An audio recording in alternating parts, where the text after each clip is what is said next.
have a lot of impact of technology, and I think at the end of every year, I sort of go back and look at what's happened during the past year.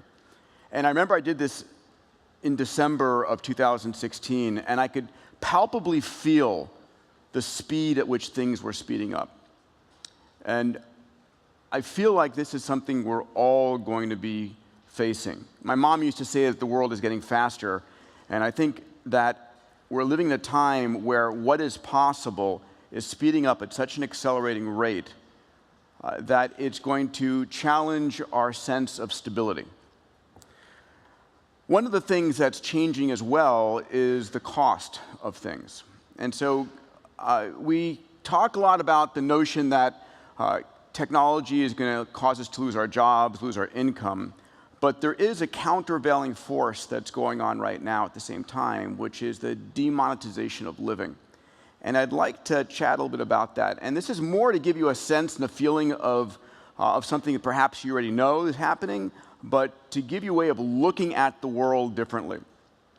So I believe we're rapidly moving towards a world where all of these things that we use, that we need to be alive, if you would, Maslow's hierarchy of needs, are very rapidly trending towards zero cost. And it's going to change capitalism in a very fundamental fashion.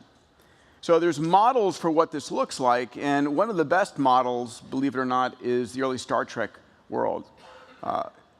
Gene Roddenberry, who created Star Trek, viewed that world as being sort of post-capitalism, where money had very little use, very little value, until the Ferengi appeared in Next Generation and screwed that all up.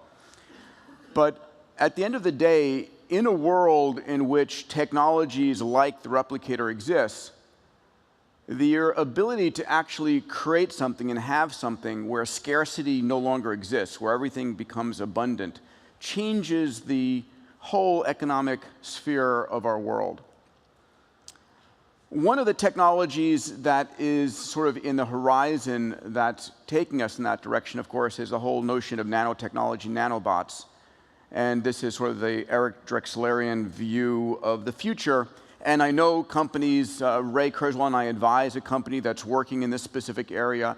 And it's extraordinary to see where it can go in the not-too-distant future, like the next 20 years, 30 years at the outmost, where if I have a nanobot and I ask it to replicate itself 500 times, and I give you each one of those nanobots, you then have the ability to create anything you literally want that is a function of only three things: the energy, the raw material cost, and the cost of the information. And so we're living in a world where you can have a Ferrari, a mansion, or literally anything for near zero cost. So that's sort of, if you would, the boundary condition that we're heading towards. We are, in effect, heading towards a world where a lot, not all things, but a lot of the basic things of life are going to be at near marginal cost. And a lot of what's driving this is the fact that we have faster, cheaper computers that are fundamentally driving a whole slew of technologies. And as these computers trend towards faster and faster capabilities, you've seen this chart 1,000 times from Ray Kurzweil's book, The Singularity is Near. Those technologies are all getting faster. And what we're seeing is what I call the 6 Ds of exponential growth. That we're going from a world where it used to look like this to a point where everything is becoming dematerialized, demonetized, and democratized.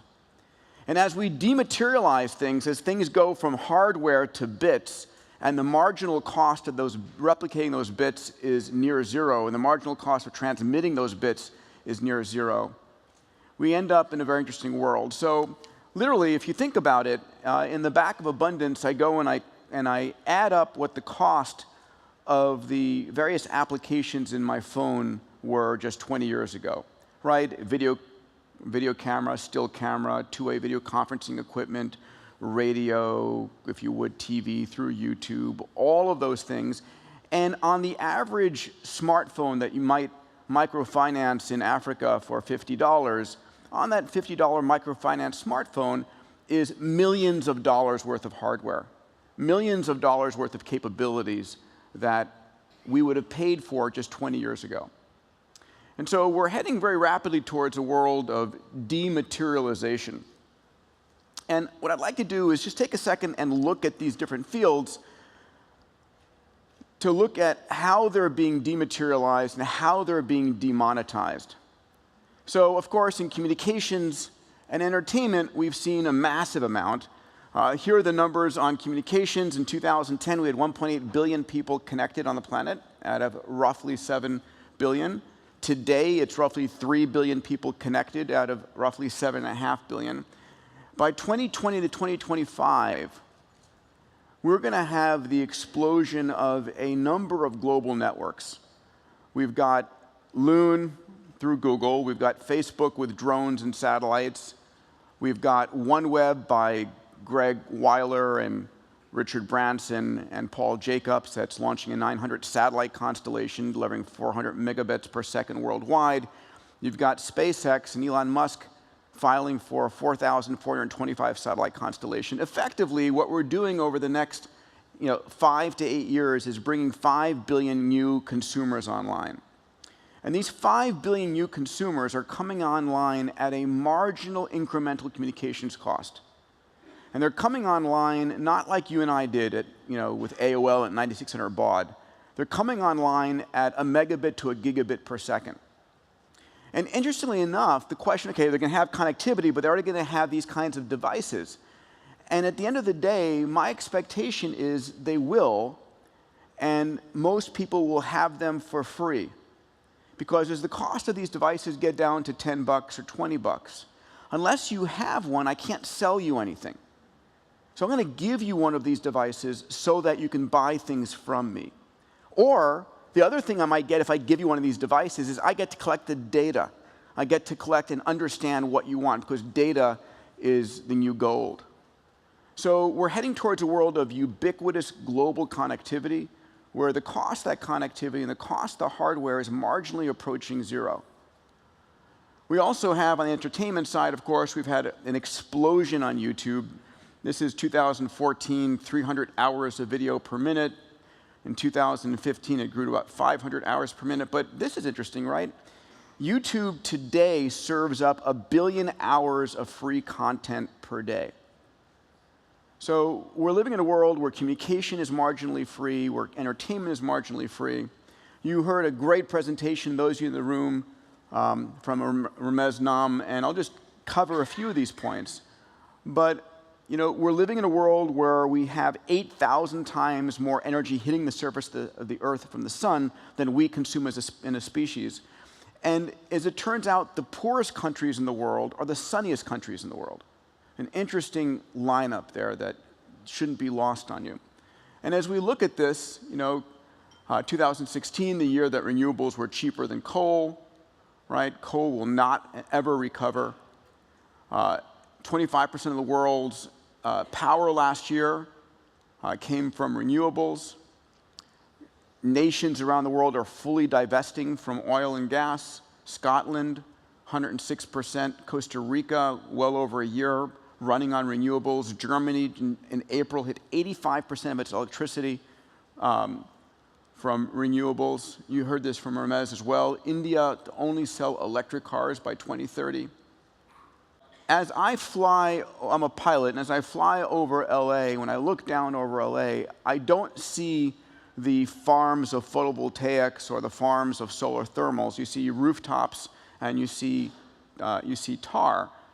And of course, what's interesting is that we're going to turn all of those areas into solar collecting, right? This is a kilometer of solar road deployed in Normandy, and Tesla selling its solar rooftops. You saw these numbers, the actual number now that Ramez mentioned at 2.4 cents per kilowatt hour.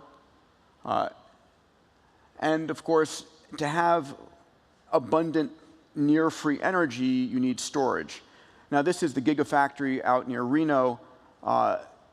That's not news, but the fact that Elon's prediction that 100 of these gigafactories worldwide give us all the storage we need for a fully electric economy is pretty significant. Let's look at transportation. At Abundance 360 this year, I spent time with Jeff Holden. Jeff's a dear friend. He's a chief product officer at Uber. Previously, he was a chief product officer at Amazon. He's very smart. And his prediction is that we'll have fully autonomous Ubers on the road within 2 years. This is pilotless, driverless, fully autonomous Ubers. And as part of that, that electric autonomous cars are 10 times cheaper than owning a car. So that's a fascinating, even if it's just 5 times cheaper, 10 times cheaper, all of a sudden becomes something that if you own a Maserati or own a 5 Series BMW, you're going to park your car, you're going to sell your car, you're going to park your car, you're not going to use your car. Because when you have an autonomous electric car that's that much cheaper, that's that much more convenient, it's like you don't use your old, well, most people don't use their old film camera. You put that away and you're using your cell phone.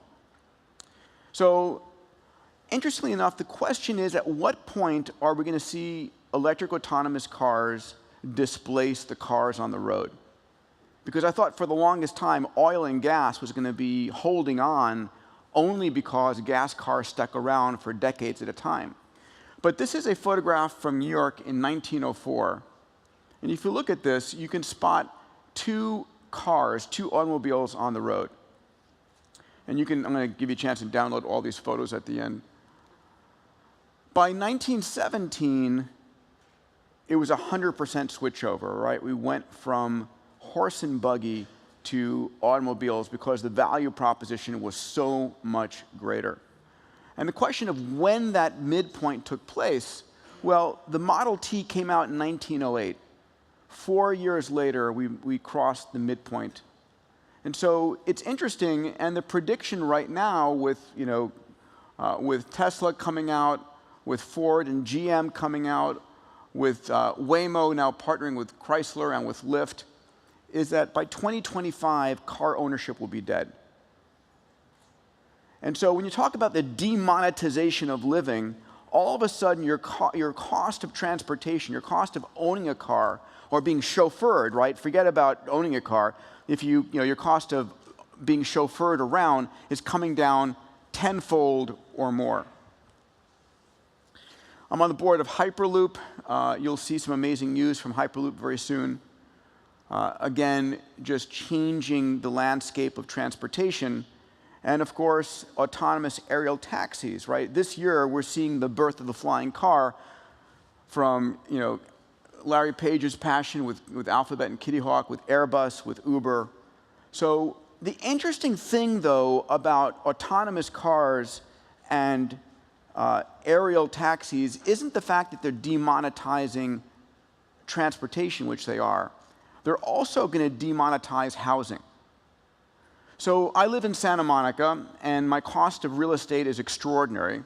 And if I lived an hour away, my cost of a house, the same square footage, would be 10 times less. So imagine now that you can live any place, right? Because we've seen this incredible push of people moving into downtown cities, right? They move into the city because entertainment is there, because the work is there. But imagine if you could live an hour away from the city, but sleep on your commute in. Or if you're flying with an aerial transport, you're flying in just 15 minutes. So all of a sudden, we're demonetizing housing because we're living where it's cheaper, but still have access to downtown cities. We're also going to start demonetizing housing because it's going to be cheaper to produce it. Let me share with you a short video from Abundance 360 this year with Avi Reichenthal on 3D printed houses. This is the latest. It actually happened in Thailand. This is a full-size house being 3D printed in 10 hours. Wow. And the speed and performance and intricate design that can be achieved now just boggles the mind. And this is at least, Peter, a 10x improvement over what we saw just a year ago. So, of course, labor is demonetizing, the labor to do repetitive tasks, the labor to stock boxes, the labor at the cashier. And what we're seeing are robots like this. Let me run this quick video, and we'll talk about it after. Non-expert can program and operate the robot. They're interacting side by side with the robot right in the manufacturing floor. So they're directly manipulating the arm and easily training the robot. So it's a dramatic expansion of where robots can be used and who can use them. This is Baxter and Sawyer, and these robots come in at $4 an hour of cost, right? So the largest purchaser of these robots now is China, because China wants to maintain itself as a manufacturing base. But as labor rates go up, the only way to do that is to replace labor by having robots. Education. We're in the midst right now of a $15 million Global Learning X Prize. This is $15 million funded by Elon Musk that asks an Android software package to take a group of children who are completely illiterate and take them from illiteracy to basic reading, writing, and numeracy in the course of 18 months.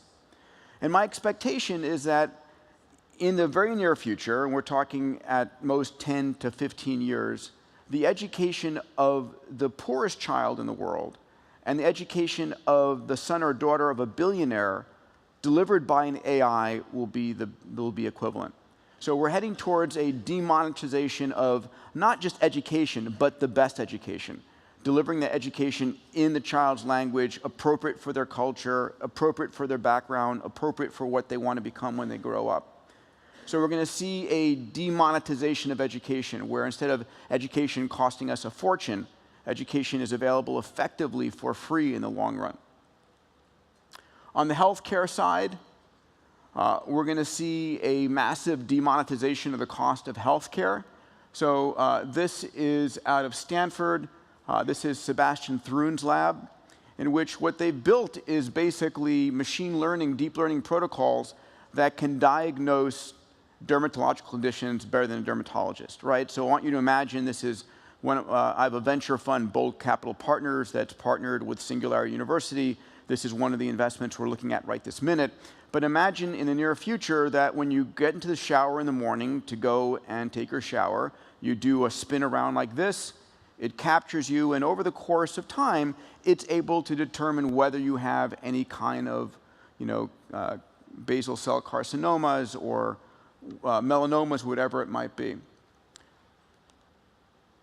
Of course, AI is going to be your diagnostician. When I went to medical school years ago, I remember the moment in time where I thought I had the human body in my brain. There's no possible way in the world that any physician is going to be able to keep up with the amount of data being generated. Hundreds of gigabytes of data per person. It's not even feasible. And so we're going to see, this is, of course, Watson, and this is just about 6 months ago when Watson was able to diagnose a patient who had a rare form of leukemia that no physician could diagnose. And the way that Watson did this is it had ingested 20 million different clinical data sets, and it was able to understand her diagnosis in context to 20 million others. We just awarded at the X Prize just a few weeks ago the $10 million Qualcomm Tricorder X Prize. This was the winning team, a family of physicians, brothers out of Philadelphia, that came up with a technology called DXER. And the goal here was a consumer usable system that could diagnose 15 different diseases. In the field of continuing health sciences, this is the cost of genome sequencing. You see Moore's law in white over there, and you see that rapidly falling 5 times the rate of Moore's law for genome sequencing. So in 2001, Craig Venter sequenced the human genome for $100 million. Today, the cost is $1,000. And a few months ago, Illumina, the primary company, announced its equipment that will be sequencing the human genome for $100 in 2 hours. So we're seeing from 2001 to 2017 a million-fold decrease. Again, demonetization in genome sequencing. And as we all head towards a world where every baby is sequenced when they're born, all of us are sequenced, and all that phenotypic data is combined with the genome, we're going to start to actually predict what you're likely to come down with and stop you from coming down with it in the first place. The reason healthcare is so ridiculously expensive right now is when you walk into the hospital not feeling well and you get diagnosed, it's for something that's been going on for months or years, and perhaps it's too late to fix it. So imagine instead having medicine being predictive, preventative, personalized, based on your genome and based on massive data sets. So we're going to disrupt and demonetize healthcare by orders of magnitude. And of course, the final thing is surgery. And the idea that we're going to pay, high-priced human surgeons to go and cut us open is going to be an anathema, right? You're going to see a human coming at you, and you're going to say, oh, no, I do not want that human touching me, right? Any of you who ever need surgery, you have one question to ask. How many times have you done this surgery last week? That's the #1 correlation between the success of a surgeon. If you find a surgeon who's doing 10 surgeries per day, that's your woman, right? That's the person that you want. And so when you find a robot operating system that's doing thousands of surgeries per day, and that robot is seeing your innards in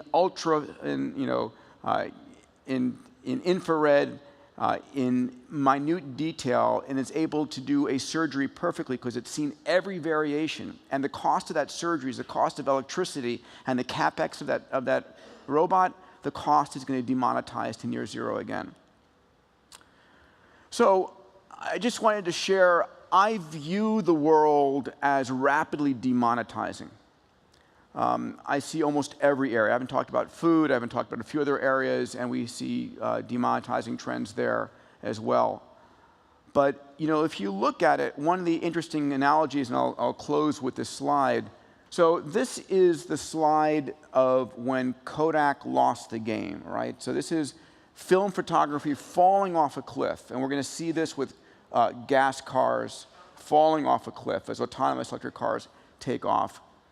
But this is back in 2011, and what's interesting is I projected it forward, and the number last year was 1.2 trillion, right? So we're going to start to see these kinds of changes where we're demonetizing and changing the game around the world. If you'd like a copy of these slides, if you text to that phone number your email and the keyword Diamandis, the system will read your email, and it will read my name, last name, and send you these slides to your email. So I'd love to take a couple of questions for the last 6 minutes we have. I wonder if you could talk a little bit about the social dislocations that may be created by the introduction of all of these technologies. Yeah.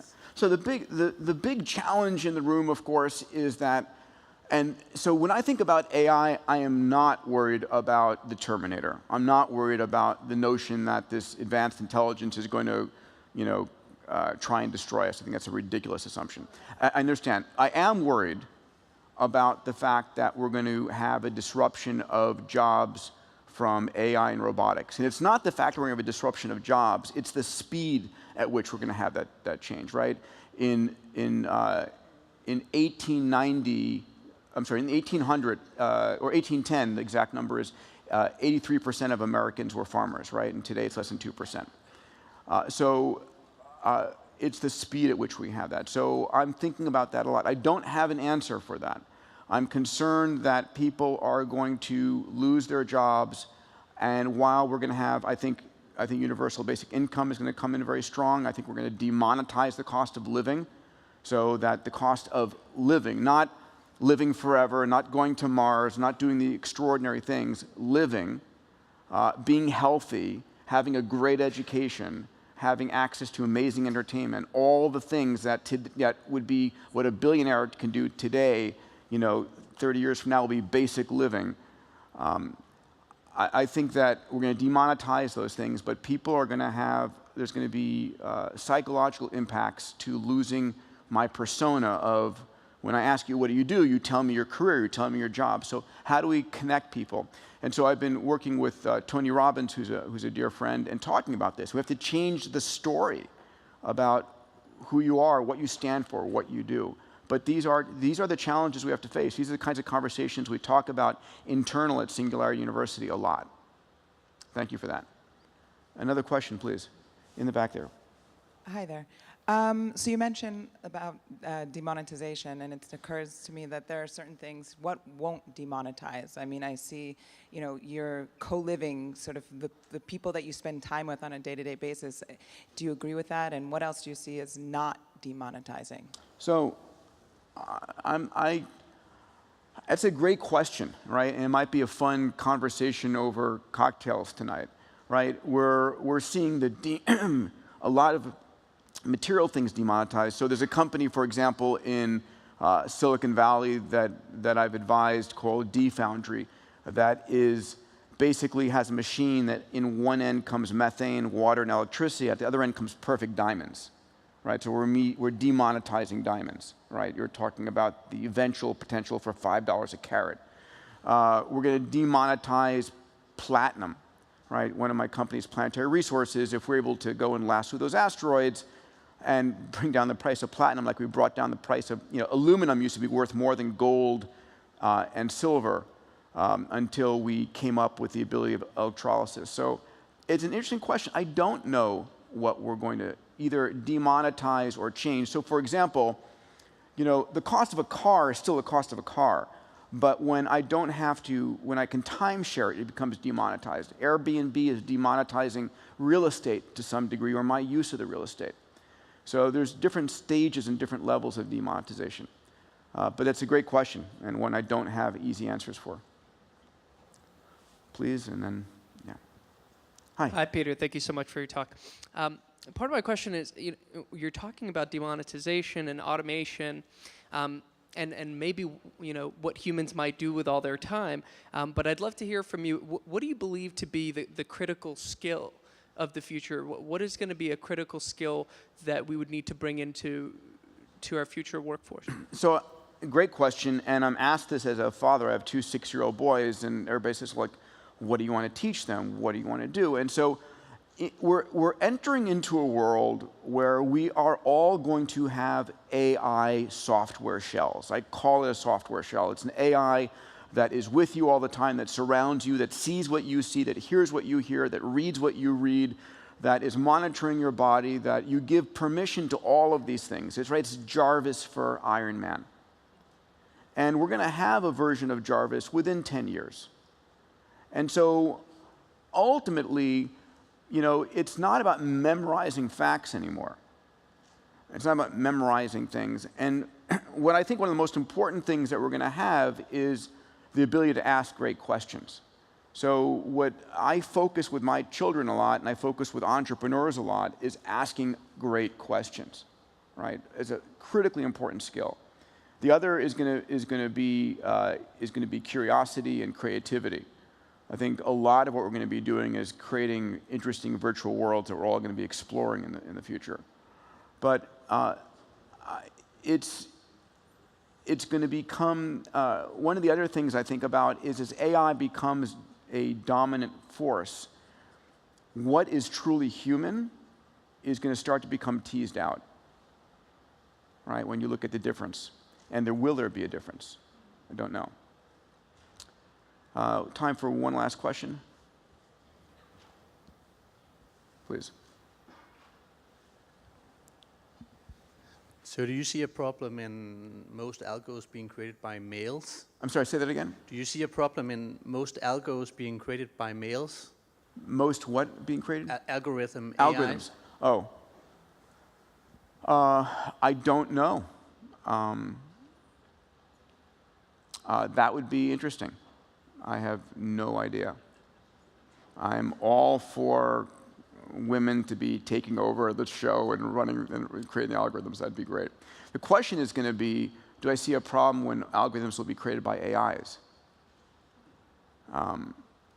Right? Computers programming computers is sort of a thing these days.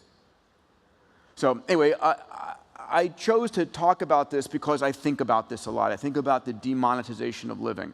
I think about it as a countervailing force to loss of jobs, partnered with UBI. But the psychological part of us humans and us needing to be proud of who we are and what we do and our place in society is one of the questions that we have to address. It's not for our kids, it's for us this decade, these next 10 years. So honor, pleasure. Thank you for joining us here, and have a great evening.